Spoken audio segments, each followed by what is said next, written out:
एवं हम सभी को इस महान यज्ञ विज्ञान से संयुक्त करने हारे वैदिक परंपरा के महान ऋषि पूज्यपाद गुरुदेव ब्रह्म ऋषि कृष्णदत्त जी त्रेता युगीय श्रृंग ऋषि जी के शुभाशीर्वाद से उन्हीं की तपस्थली इस लाक्षागृह की पुण्य भूमि पर आप सब इस वेद के प्रकरण में भाग 3 साम वेद के सामों से इस यज्ञ को कर रहे हैं। आचार्य ऋषि जी के नेतृत्व में आचार्य, ये वास्तव में हम सबका परम सौभाग्य है। आपके मध्य में आकर के कुछ जो अंतर हृदय के विचार हैं आध्यात्मिक स्तर पर प्रस्तुत करना चाहता हूँ।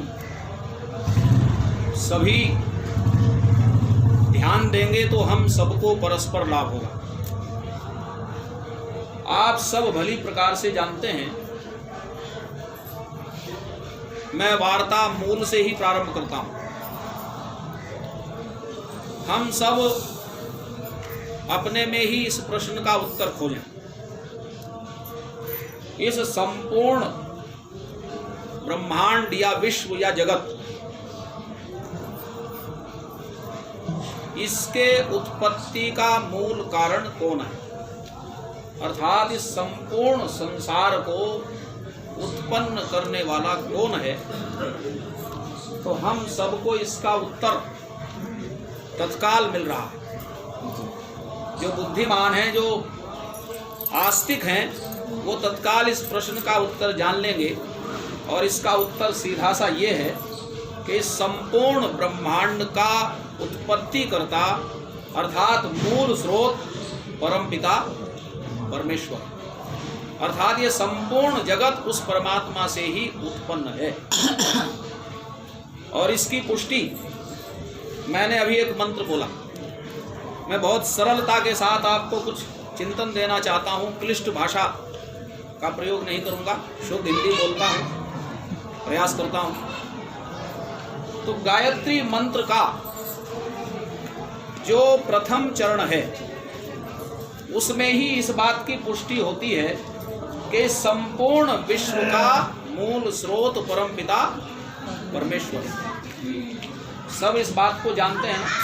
या कोई ऐसा भी है, कोई संदेह की बात हो? सब इस शंका से ऊपर उठे हुए हैं आप, क्योंकि एक ऐसे महान ऋषि का संरक्षण आप सबको प्राप्त हुआ।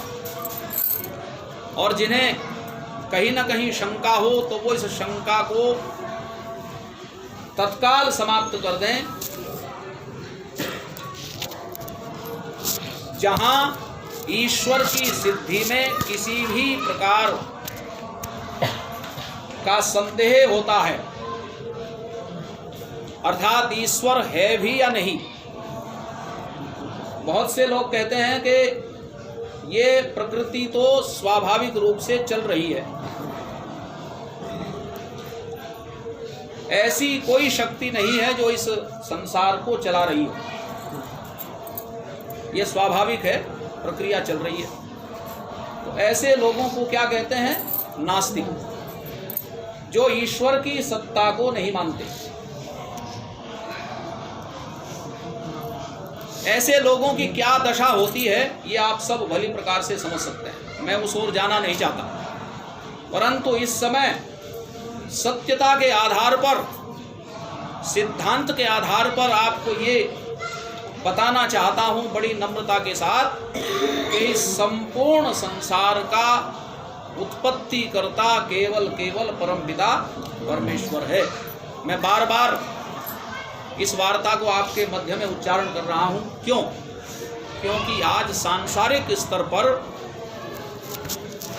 लगभग 90% लोग ऐसे हैं जो ईश्वर की सत्ता को स्वीकार करने में कहीं न कहीं संदेह रखते हैं। मात्र 1% लोग ऐसे हैं जो ईश्वर की सिद्धि करते हैं, यानी ईश्वर को मानते हैं। मैं बहुत आनंद के साथ आपके बीच में ये स्पष्ट करना चाहता हूं कि परमपिता परमात्मा ने स्वयं ही अपनी सिद्धि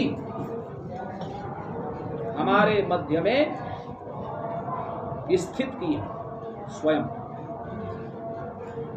और इसका प्रमाण क्या है? परमात्मा का निज ज्ञान वेद, यानी इस अखिल ब्रह्मांड की रचना कर दी, हम सबको इस संसार में उत्पन्न कर दिया, और उसके पश्चात कितना दयालु है वो मेरा प्यारा प्रभु, हम सबका प्यारा प्रभु, कि उसने हमें इस संसार के अंदर किस प्रकार से चलना है, किस प्रकार से हमें आगे बढ़ना है, उसकी सारी सामग्री अपने निज ज्ञान वेद के माध्यम से हमें प्रदान करता है। वेद क्या है? पूज्यपाद गुरुदेव की भाषा में ही आपके बीच में वो आधी पंक्ति उच्चारण करता हूं। पूज्यपाद गुरुदेव कहते हैं कि वेद नाम ज्ञान का है, और आगे कहते हैं वेद नाम प्रकाश का है। और कैसा ज्ञान है वेद में? अगर वेद का प्रथम विषय आप लेंगे, यानी ईश्वर ने वेद को 4 भागों में बांटा जब सृष्टि की रचना की, और 4 ऋषियों के अंतर हृदय में, यानी 4 ऋषियों को वेद का ज्ञान प्रदान कर दिया 4 भागों में। ये आप सब जानते ही हैं। ऋग्वेद महर्षि अग्नि को दिया, यजुर्वेद महर्षि वायु को दिया, सामवेद महर्षि आदित्य को दिया, और अथर्ववेद महर्षि अंगिरा को दिया। ये 4 भाग हो गए वेद के, और 4 इनके ऋषि हो गए। और जब विषय की दृष्टि से हम देखते हैं तो सबसे प्रथम जो वेद है ऋग्वेद। ऋग्वेद का प्रतिपाद्य विषय ज्ञान है, जिसको शुद्ध रूप में ज्ञान कहते हैं। यानी परमपिता परमेश्वर ने हम सबको ज्ञान से जोड़ा, क्योंकि जानकारी होगी तो हम ठीक से आगे चल पाएंगे। अगर अंधेरा है, सभी ध्यान देंगे यजमान जी, तो अंधेरे में आगे बढ़ने में कठिनाई आएगी। उसके लिए प्रकाश की आवश्यकता है, प्रकाश करना पड़ेगा।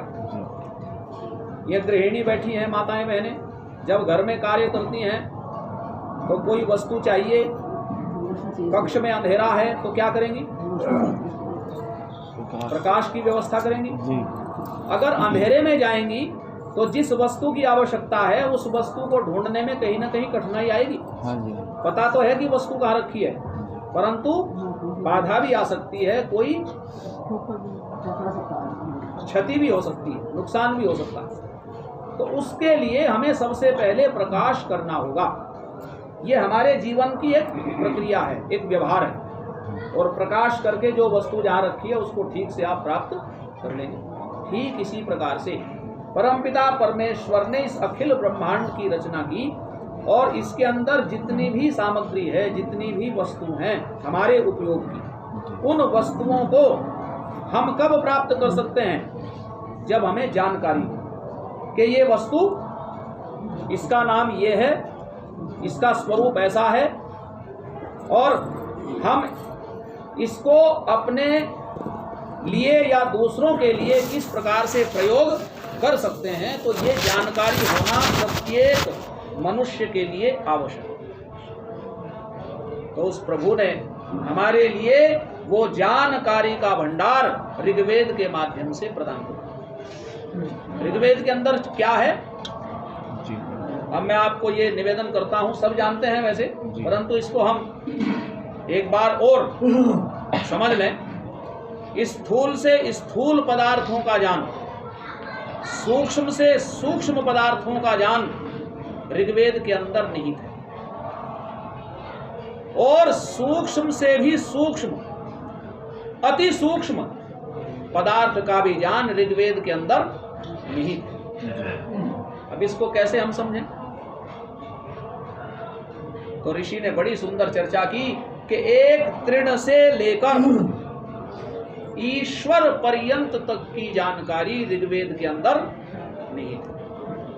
तृण यानी एक छोटी सी जो सूक्ष्म से भी सूक्ष्म चीज, और फिर स्थूल पदार्थ जितने भी हैं इस ब्रह्मांड के अंदर, वो कौन से पदार्थ हो सकते हैं?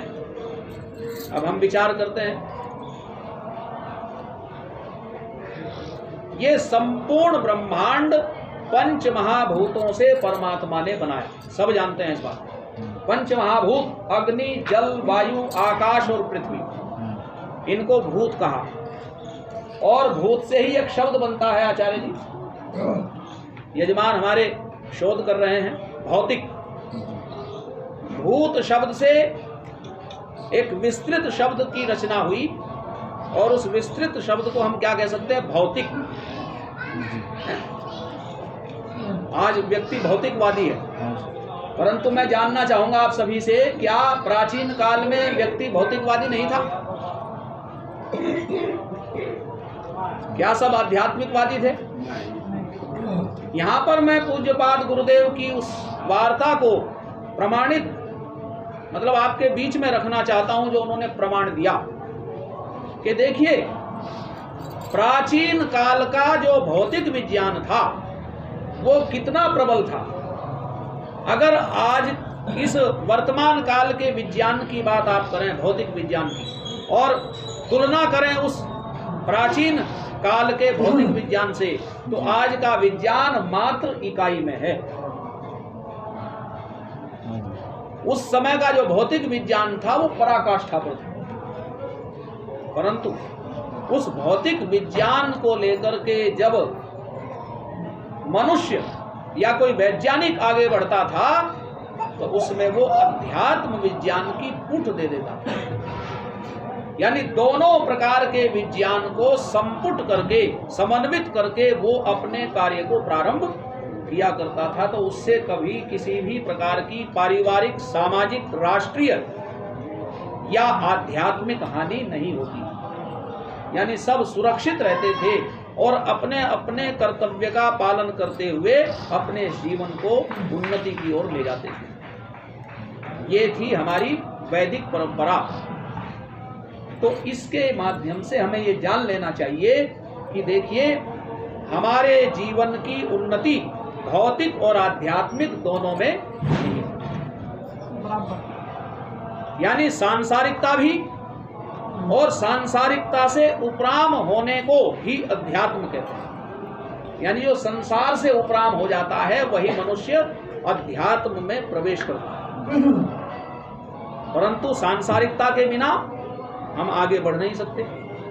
जो सांसारिक व्यवहार हैं, जो ईश्वर ने एक व्यवस्था दी है, उसके अनुसार जो हमारे पारिवारिक व्यवहार हैं उनको भी हमें पूर्ण करना है, जो सामाजिक व्यवहार हैं उनको भी पूर्ण करना है, और जो आध्यात्मिक व्यवहार हैं उनको भी पूर्ण करना है। लेकिन क्रम है उनका, क्रमशः। अगर क्रम न होता तो 4 आश्रमों की व्यवस्था क्यों की जाती?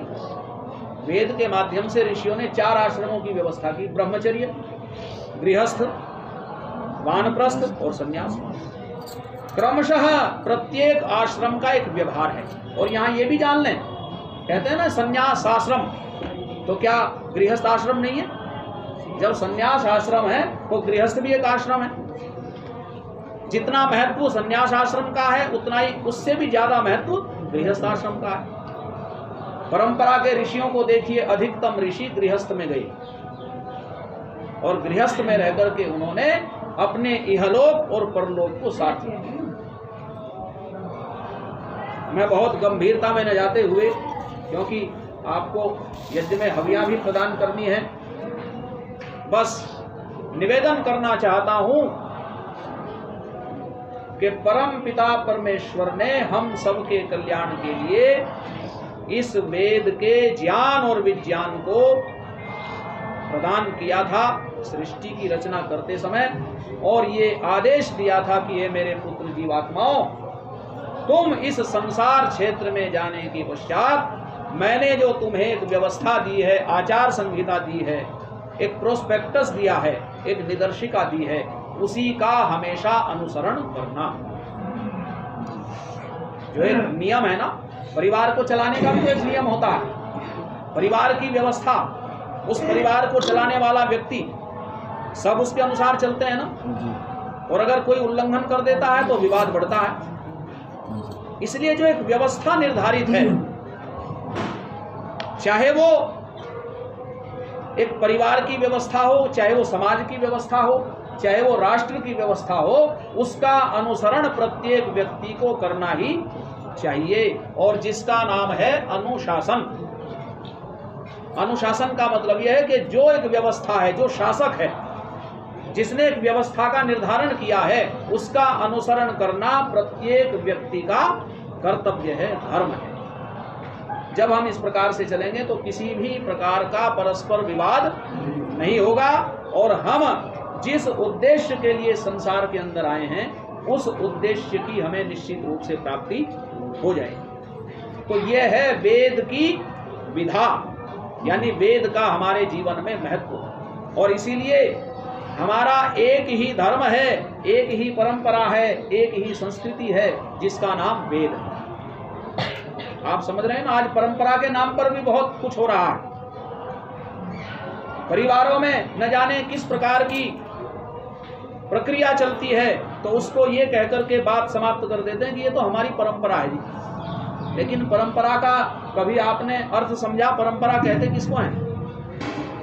परंपरा का बहुत सुंदर अर्थ मैं आपको बताना चाहता हूं बड़ी नम्रता से। ईश्वरीय व्यवस्था के अनुसार चलना परंपरा, यानी परमात्मा ने जो हमारे जीवन कल्याण के लिए वेद के माध्यम से एक व्यवस्था सृष्टि के आदि में प्रारंभ की थी, उसी का नाम परंपरा है। उसी के अनुसार चलना चाहिए। और परंपरा का अभिप्राय और समझ लें। दो विद्याएं हैं,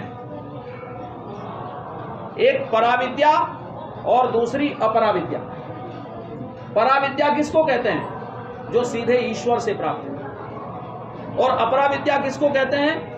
जो वेद के अनुसार ऋषियों ने अन्वेषण किया, ऋषियों ने जो अनुसंधान किया, उसके आधार पर जो आर्ष ग्रंथ हैं, उपनिषद, दर्शन, जो भी उसके अनुसार आर्ष ग्रंथ हो सकते हैं, यानी जो वेद के अनुसार जिनको ऋषियों ने बनाया है, वो अपराविद्या।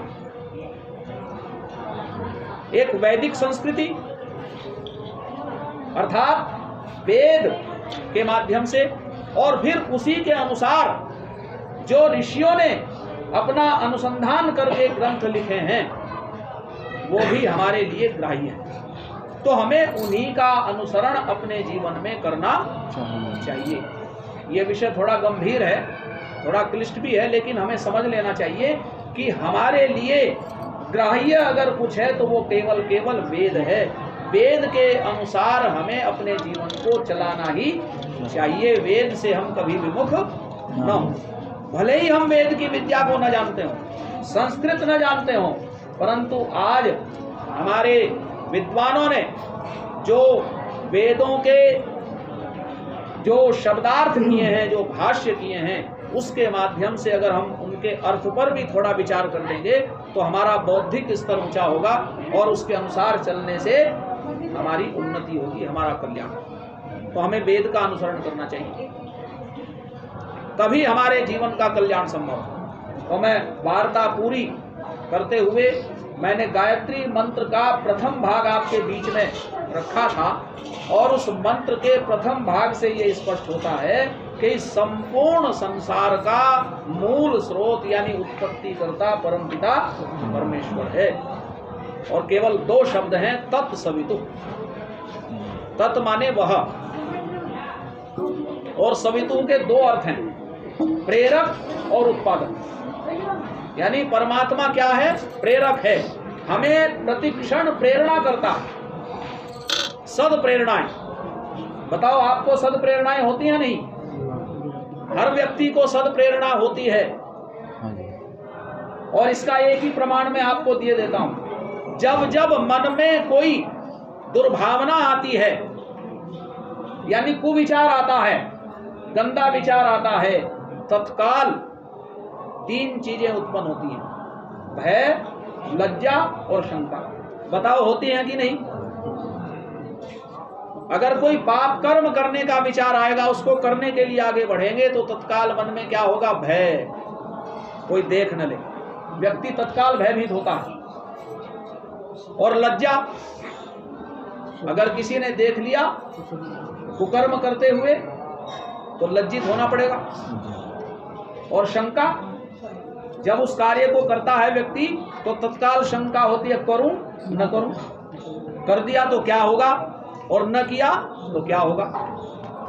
बस यहीं पर व्यक्ति को सावधान हो जाना चाहिए कि ईश्वरीय प्रेरणा है कि मत कर, और स्वयं व्यक्ति उस दुर्भावना से ग्रस्त होकर के उस पाप कर्म को कर बैठता है। ये ईश्वर के द्वारा नहीं होता। ईश्वर तो हमें सावधान करता है कि मेरे पुत्र ये करना अनुचित है। तो ईश्वरीय प्रेरणा तो हमें प्रतिक्षण होती रहती है। बहुत से कहते हैं जब सब हम इस क्रियाकलाप में आगे बढ़ते हैं, हम इस कार्य को करते हैं, तो ईश्वर हमें रोकता क्यों नहीं? ईश्वर तो रोकता है, प्रेरणा करता है ना। परंतु ईश्वर ने जो व्यवस्था निर्धारित की है, सज्जनों ध्यान से सुनना, ईश्वर ने निर्धारित जो किया है एक नियम, उस नियम का उल्लंघन ईश्वर भी नहीं करता। वो कैसे? वो इस प्रकार से, चाबी मेरे को नहीं है, देवेंद्र भाई। तो सज्जनों, अपनी वार्ता समाप्त करने से पहले बस इसी चर्चा को मैं आपके बीच में रखना चाहता हूं। ईश्वर ने एक नियम बनाया, जब हमें इस संसार में उत्पन्न किया तो उत्पन्न करने के साथ साथ हमें कर्म करने का अधिकार दिया। हम कर्म करने में अधिकृत हैं नहीं? हाँ जी, देखो सब यहाँ बुद्धिजीवी लोग बैठे हैं, कर्म करने में अधिकृत हैं और साथ साथ स्वतंत्र भी हैं। प्रत्येक मनुष्य इस संसार क्षेत्र में आने के बाद कर्म करने में स्वतंत्र भी है और अधिकृत भी है। यानी परमात्मा ने अधिकार दिया है स्वतंत्रता के साथ। तो फिर विचार कीजिए, क्या परमात्मा हमारे सामने दंड लेकर के खड़ा होगा? मैं उदाहरण दे रहा हूं, क्या वो डंडे से हमें रोकेगा? नहीं रोकेगा, क्योंकि हम स्वतंत्र हैं कर्म करने में। लेकिन परमात्मा का जो कर्तव्य है, उसकी महानता देखिए, वो हमें उसके बाद भी सावधान करता है कि नहीं, ये गलत है, इसको ये हमारा दोष है, हमारी बुद्धि की मलिनता है, हमारे मन के कुविचार हैं, जिसके चलते हम कोई न कोई दुष्कर्म कर बैठते हैं। इसलिए हमें परमात्मा की जो व्यवस्था है उसको सही सही समझ लेना चाहिए, और समझने के बाद उसने जो एक व्यवस्था हमारे लिए निर्धारित की है वेद के माध्यम से, उसके अनुसार ही आचरण करना चाहिए। तो सवितु शब्द का अर्थ है यहाँ पर प्रकरण के अनुसार उत्पादक। सवितु शब्द के अर्थ पर विचार कीजिए, यानी जो उत्पत्ति का मूल है, जो उत्पत्ति करता है। सवितु शब्द की व्याख्या ऋषि ने की, सविता वै देवानां प्रसविता, यह उपनिषद की व्याख्या है। और इसका अर्थ है सविता वै, सविता निश्चय से, देवानां प्रसविता, यानी जितने भी चर और अचर पदार्थ हैं, जड़ और चैतन्य पदार्थ हैं, प्रसविता, उनको उत्पन्न करता। प्रसविता, सविता के साथ में प्र उपसर्ग लग गया, सविता शब्द है ना, उसके साथ में उपसर्ग लगा प्र, प्रसविता। और प्रसविता में से एक शब्द निकाल लीजिए, प्रसव। प्रसव का मतलब क्या है? उत्पत्ति है। यानी इस संपूर्ण विश्व को उत्पन्न करने वाला परमपिता परमेश्वर है। और यहाँ पर ध्यान देने योग्य बात है कि इस संसार क्षेत्र में परमपिता परमेश्वर ने मेरी जो ये मातृशक्ति बैठी है ना, माताएं बहनें बेटियां बैठी हैं, इनको सृष्टि के क्रम को चलाने का अधिकार प्रदान किया, इसलिए इनको भी सविता कहते हैं। यानी मातृशक्ति भी क्या है? सविता। क्योंकि ईश्वर ने तो सृष्टि की रचना कर दी, लेकिन उसको चलाने वाला कौन है? किसको दिया है वो कार्यभार? ईश्वर ने। हैं तो पुरुष और स्त्री दोनों, लेकिन मुख्य रूप से उत्पत्ति का मूल अगर कोई है सांसारिक स्तर पर तो वो माँ है, यानी ये मातृशक्ति। लेकिन जब आध्यात्मिक स्तर पर चिंतन करते हैं तो माताओं की भी माता कौन है? परमपिता परमेश्वर ही माताओं की माता है, यानी वही हम सबकी माँ है, वही हम सबको उत्पन्न करती है। तो सज्जनों, माताओं, तो फिर मैं आपसे पूछना चाहता हूं कि हमें किसकी गोद में बैठना चाहिए? गोद का मतलब समझते हो? उपासना। सामवेद पर आ जाता हूं, उपसंहार कर रहा हूं। सामवेद के द्वारा आप यज्ञ कर रहे हैं। सामवेद का प्रतिपाद्य विषय क्या है? बताया होगा आचार्य जी ने, उपासना। और उपासना का अर्थ क्या है शाब्दिक? उप आसना। उप माने समीप में, आसना माने होना, यानी बैठना, परमात्मा के समीप, यानी परम पिता परमेश्वर के अति निकट होने का नाम ही उपासना है। और इसको सामान्य भाषा में हम क्या कह सकते हैं? उस माँ की गोद में बैठना ही उसकी उपासना। जैसे एक शिशु, ये छोटे छोटे बच्चे बैठे हैं ना, जब ये माँ की गोद में बैठ जाते हैं तो क्या संसार की कोई वस्तु अच्छी लगती है इनको? आप विचार कीजिए। और माँ का वात्सल्य, माँ अपनी लोरियां उसे देती है, उसे कितना स्नेह माता करती है। ये माताएं भी यहाँ बैठी हैं, ये स्वयं अनुभव कर सकती हैं कि एक शिशु जब माँ की गोद में बैठता है तो उसके आनंद की कोई सीमा नहीं रहती। तो सज्जनों, माताओं, अगर वास्तविक आनंद की प्राप्ति करना चाहते हो तो वो परम पिता परमेश्वर, उसी के आश्रय में, गोद में, आश्रय का मतलब गोद, उसी की गोद में बैठने का नाम उपासना है। और यही विषय सामवेद के अंदर निहित है ईश्वर की व्यवस्था में, कि हम अपने उस माँ को, अपने उस पिता को, अपने उस गुरु को, क्योंकि वही तो सब कुछ है, वही हमारी माँ है, वही हमारा पिता है और वही हमारा गुरु है, सब कुछ वही है ना। विषय को समेटते हुए मैं निवेदन करना चाहता हूँ कि वही उपासना करने के योग्य है, उसी की उपासना प्रत्येक मनुष्य को करनी चाहिए। और उपासना का जो प्रकार है वो सामवेद के अंदर निहित है। और इसका जितना स्वाध्याय आप करेंगे उतना ही आपको पता चलेगा कि हमारा उद्देश्य क्या है इस संसार के अंदर आने के पश्चात। केवल ईश्वर को प्राप्त करना। और ये सब कुछ कब संभव होगा? जब हम ईश्वर के द्वारा प्रदत्त वेद विद्या को ग्रहण करके चलेंगे। और इसका बहुत संक्षिप्त रूप पूज्यपाद गुरुदेव अपने व्याख्यान में देते हैं। वेद का जो सार तत्व है वो क्या है? त्रिविद्या, तीन विद्याएं। आर्य जी, तीन विद्याएं कौन सी हैं? ज्ञान, कर्म और उपासना। ऋग्वेद के अंदर क्या है? ज्ञान, जैसा मैंने बताया। और यजुर्वेद के अंदर क्या है? कर्म। मैंने कर्म की भी थोड़ी सी चर्चा आपके बीच में की। ईश्वर ने कर्म करने का अधिकार हमें दिया। और तीसरी विद्या क्या है? उपासना। तो ऋग्वेद, यजुर्वेद और सामवेद में त्रिविद्या निहित है, ज्ञान, कर्म और उपासना। और अथर्ववेद जो चौथा वेद है, उस वेद में क्या है? इन तीनों विद्याओं की सिद्धि। विज्ञान का मतलब क्या है? विज्ञान का अर्थ समझें, यानी जिसमें विशेष ज्ञान हो, विशेष कर्म हो और विशेष उपासना हो, उसका नाम विज्ञान है। और वो कहाँ में है? अथर्ववेद में। तो इन तीनों विद्याओं की सिद्धि जीवन में अगर हम करना चाहते हैं तो फिर हमें अथर्ववेद के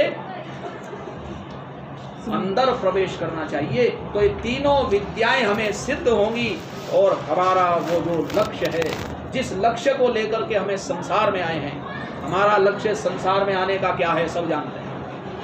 एक अनपढ़ व्यक्ति भी जानता है कि हम इस संसार के अंदर मोक्ष प्राप्त करने के लिए आए हैं। और मोक्ष का अर्थ ये है सांसारिक जो बंधन है, जन्म और मरण के जो बंधन हैं, उनसे छूट जाने का नाम ही मोक्ष है, अर्थात ईश्वर को प्राप्त करना।